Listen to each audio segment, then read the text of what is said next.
그 다음에 실기 과목 중에 이제 필답형을 봅니다. 필답형은 이제 학원 쪽에서는 이 구민사에서 나온 이제 일반기기사 실기 필답형 교재를 가지고 진행이 되는데, 이 교재는 전체적으로 14장, 14장으로 구성이 되어 있습니다. 14장으로 구성이 되어 있어서 각 과목별로 챕터별로 해서 17년, 18년, 19년 이제 출제됐던 문제들을 이제 좀 분석을 좀 해놨습니다.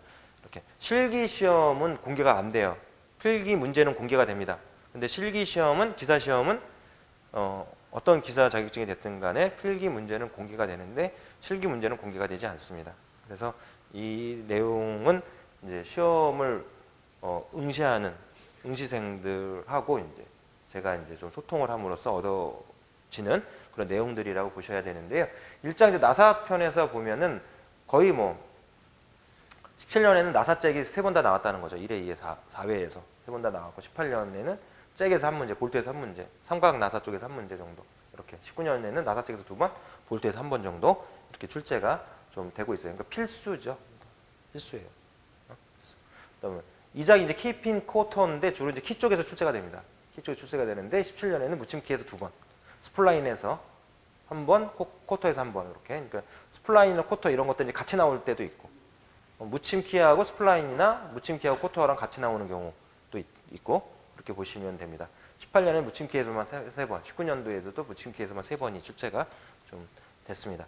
3장이 리베디움입니다. 리베디움 쪽에서 보면 주로 이제 한 줄 겹치기 리베디움, 겹치기 리베디움 쪽에서 이제 출제가 됩니다. 17년에 한 2번 정도 나왔고, 18년도 그렇고, 19년에는 다 나왔네요. 1, 2, 4회 시험 때 다 출제가 됐고, 용접은 리벳 조인트보다는 조금 이제 좀 출제 빈도가 떨어지죠.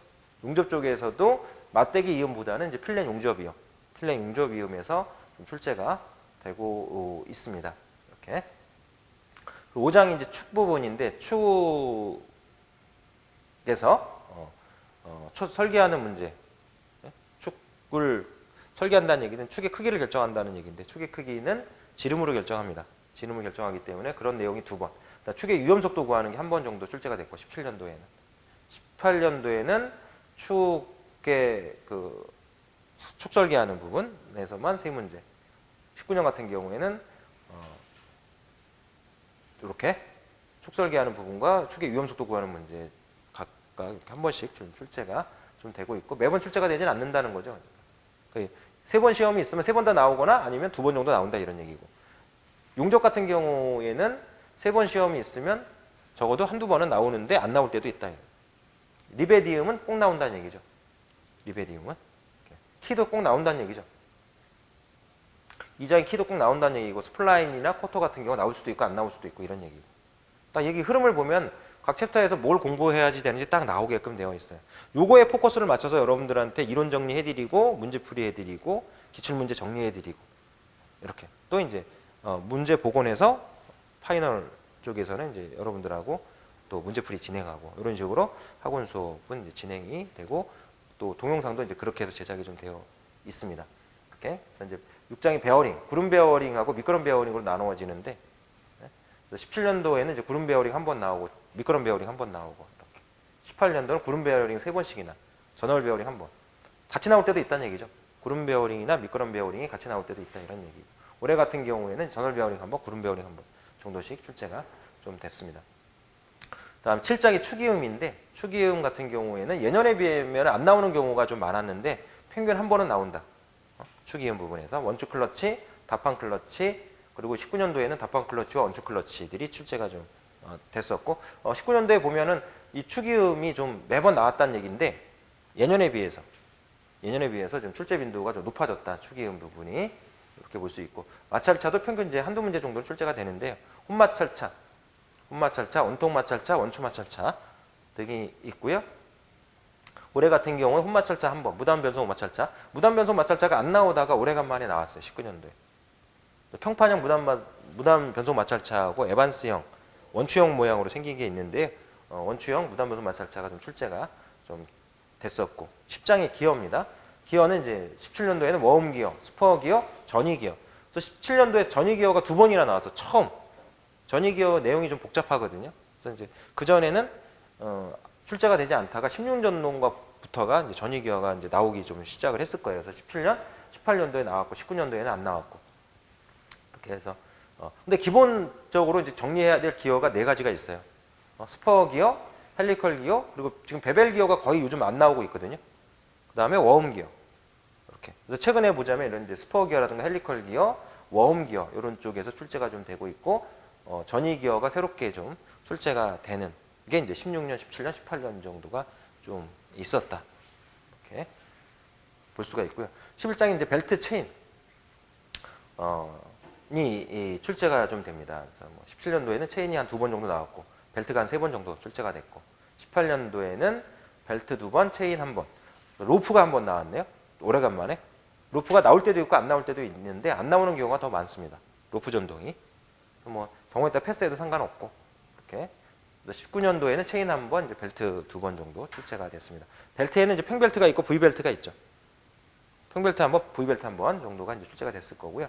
그다음 브레이크에는 이제 블록 브레이크, 밴드 브레이크가 있습니다. 그래서 블록 브레이크나 밴드 브레이크 중에서 하나는 꼭 나와요. 뭐 물론 이제 안 나오는 경우도 있습니다. 이때는 이제 밴드 브레이크만 3번 나왔군요. 18년도에는 밴드 브레이크만 3번 나오고 19년도에는 이제 블록 브레이크 1번, 밴드 브레이크 1번 안 나온 적도 있네. 이렇게. 그리고 이제 가끔은 이제 플라이 휠이 출제가 좀 됩니다. 플라이 휠도 출제가 되니까 이제 정리는 시험에 나온 건 제가 다 수업 시간에 다 정리를 해드려요. 다 정리를 한 번이라도 나온 건 제가 다 언급을 해드립니다. 뭐가 나올지 사실 뭐. 근데 쭉 보면은 대충 뭐뭐뭐 하면은 기본 점수 넘어가겠구나 이게 나오죠. 그런 건 제가 잘 전달을 해드릴 겁니다. 그래서 이제 그런 내용들만 일단 잘 챙기시고 실수하지 않으면은 이제 무난하게 이제 합격 점수 가까이 나오죠. 50점, 50%가 되니까 필답형이 50점 만점입니다. 그래서 평균 10문제 정도, 11문제에서 10문제 정도가 출제가 되니까 이 14장이 되는 이 내용 중에서 한 9개나 10개 챕터에서 출제가 된다 이렇게 보시면 돼요. 그리고 13장 스프링은 꼭 하셔야 되는 부분인데 17년도에는 원통 코일 스프링만 3번, 18년도에는 원통 코일 스프링 2번에 겹판 스프링 1번, 올해 같은 경우에는 원통 코일 스프링 2번, 겹판 스프링 1번 이렇게. 그래서 제가 이제 이런 거 만들어 갖고 이게 공지하기가 사실은 좀 그런 게 이런 거 하면은 좋겠다 이런 생각을 하겠지만 이런 게 막 돌아다니잖아요. 그러면은 아마도 공단에서는 출제 기준을요 이걸 바꿀 수도 있어요. 그래서 기출 문제 같은 거 막 뿌리는 거 인터넷 뿌리고 막 누구는 막 뭐 해설 같은 거 뭐 돈 받고 막 이러는데 근데 이제 그런 게 좀 하지 못해서가 아니라 그런 뭐 조금 조심스러운 게 있다는 거. 이게 하면은 자꾸 출제 경향이 바뀌어요. 코일 스프링의 종류가 얼마나 많은지 아세요? 지금은 원통 코일 스프링, 겹판 스프링 2가지 정도만 하면 된다 이렇게 얘기지만 이게 만약에 달라지잖아요. 그러면 이게 복잡해져요. 향후에 딸 사람들은 공부할 양이 엄청 많아질 수 있어요. 뭐가 출제될지 모르니까. 이런 것들. 그래서 이제 그런 게 사실 좀 조심스러워. 저는 이제 이거를 오래 하고 싶거든요. 사실. 뭐 1년만 하고 마는 게 아니라 저는 이제 앞으로도 지금도 뭐 젊지만 향후에도 이제 제가 더 이 어떤 잡을 유지를 해야지 되는 입장에서 뭐 막 복잡해져 가지고 취득하기 어려운 거 이거보다는 기본적인 이런 출제되는 이런 출제 기준에서 좀 출제가 됐으면 하는 바람을 갖고는 있는데 이게 자격증이라고 하는 게 고시가 아니잖아요. 뭐 순서 그러니까는 일단은 시험 점수 순위대로 합격을 시키는 게 아니잖아요. 그리고 기사 자격증이라고 하는 거는 포커스는요 현장에서 전공 업무, 전공과 관련된 직무 역량을 갖추고 있느냐를 보면 되는 것이지 고난이도의 어떤 지식을 갖고 있느냐를 요구하는 시험이 아닙니다. 자격증이라고 하는 게. 그러니까 이제 기계공학을 전공하는 사람으로서 취업을 했을 때 취업처에서 여러분들이 수행해야 할 그런 업무와 관련된 내용들을 어느 정도 진행할 수 있는 정도가만 갖추고 있으면 되는 것이죠. 그 정도 수준에서 시험 문제가 출제가 된다라고 보면 되기 때문에 이게 다양하게 지금 뭐 순위대로 합격을 시켜야 돼 이런 상황이다 그러면은 상황은 아니라는 것이죠. 그러니까 그 정도 수준에서 출제가 되면 된다. 이런 이제 개인적인 생각을 좀 갖고 있습니다. 14장 배가는 나올 때도 있고 안 나올 때도 있고 배가는 뭐 공식 한두 개만 외우면 됩니다. 그리고 이제 기본적인 건 다 재료육학에서 다 해드리기 때문에 복잡할 건 없어요. 그래서 필답형은 전반적으로 다 공부를 좀 하시긴 하셔야 된다. 이 중에서 여러분들이 찍어서 한다 그러면 나사, 키, 리벳, 축, 베어링, 마찰차, 기어, 벨트 체인, 브레이크, 스프링 이 정도. 이 정도에서 실수하지 않으면 여러분들이 30점에서 40점 점수를 맞을 수가 있습니다. 30점에서 40점 정도 맞고 또 작업형에서 또 3, 40점 맞으면 합격이죠. 작업형 같은 경우는 이제 2D, 3D 모델링을 하는 건데 이제 교재는 구민사에서 나온 이제 기계 컴퓨터 응용 설계라는 교재를 가지고 진행을 하는데 이걸 이제 이 교재를 이제 그 오랜 기간 동안 이제 여러분들한테 자격증 교육을 시키면서 경험적으로 어떠한 도면들이 출제가 되고 있다라고 하는 것을 분석을 해서 약 20개 정도 도면을 압축을 해놨습니다. 그래서 20개 도면을 여러분들이 공부를 하시면 무난하게 시험을 볼 수 있도록. 근데 20개 도면을 다 수업의 시간에 해드릴 수는 없고요. 그 중에서 이제 중요한 거 10개를 좀 뽑았습니다. 10개를 좀 뽑아서 이렇게 이제 말씀을 좀 드리려고 하는데 한 20개 정도 도면이 있습니다. 이 도면을 이제 분석을 해서 이제 20개 도면을 선택을 해서 20개 도면에 2D와 3D 모델링을 해서 실어 놨고 또한 이제 인벤터와 솔리드웍스를 혼자서도 할 수 있게끔 최근 구성이 되어 있습니다. 이런 것들이. 근데 이제 그릴 수만 있다고 해서 되는 게 아니거든요. 이 도면 작업이라고 하는 게 나는 오토캐드 잘해, 뭐 인벤터 잘해, 솔리드웍스 잘해. 그래서 되는 게 아니라요. 문제지를 주면 문제지를 해석하고 답도면을 만들어낼 수 있어야 돼요. 그거에 맞춰서 이제 교육이 이루어지는 것이죠. 그거에 맞춰서 여러분들이 공부를 하셔야지 되는 거고.